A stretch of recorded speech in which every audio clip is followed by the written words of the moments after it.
I'm Abbi Rajasekhar. I'm primarily a singer and composer.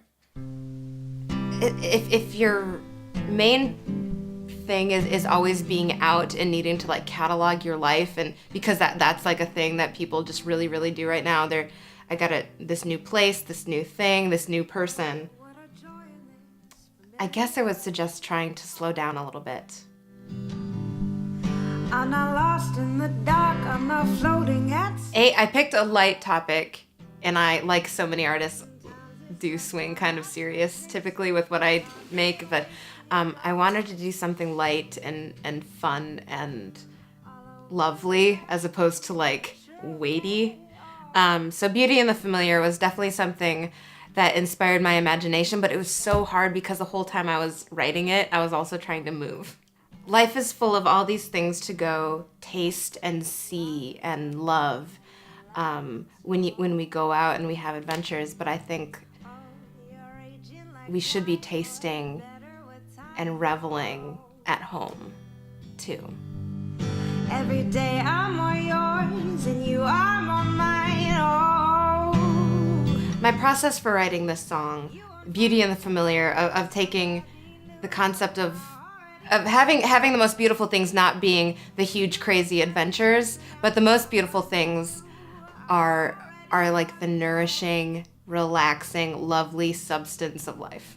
There's a really good reason for chasing, and there's a really good reason for needing adventure and for wanting to find new things. And I would say kudos to making the most of your moments in that way, because I don't want to live my life just scolding people with my songs.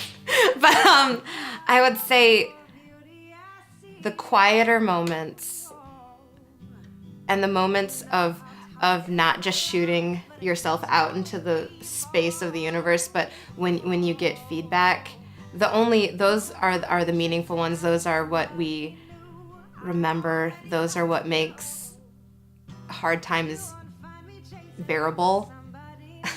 those are real, and chasing and the hunt of life doesn't actually sustain you. I couldn't get the lyrics here, and I didn't write them until I was already gone. And I think like there's something profound in that. Like, I was not at home when I was here preparing to move, but once I was away, I was able to reflect back. It's really hard to live in the present tense. It's much easier to live in the past or worry about the future. There's such a strong tendency to take things for granted. We have this amazing capacity to accept something as the status quo and then ignore it. And like, that is the furniture of my life, and I need to go out and buy more furniture, or I need to go out and do something because my house is boring. Just like, no, your house isn't boring. Every single thing that's in there is amazing, and you're so lucky to have it. It's totally natural and a weird, a little bit sad human thing that I think we all do. When in a love song, I tend to, like, the highest compliment, like the most gushingest thing I can say is just to say that you are home to me. Good grief. What could be better? I write that line all the time because it's so meaningful, and I think the best thing that someone can be.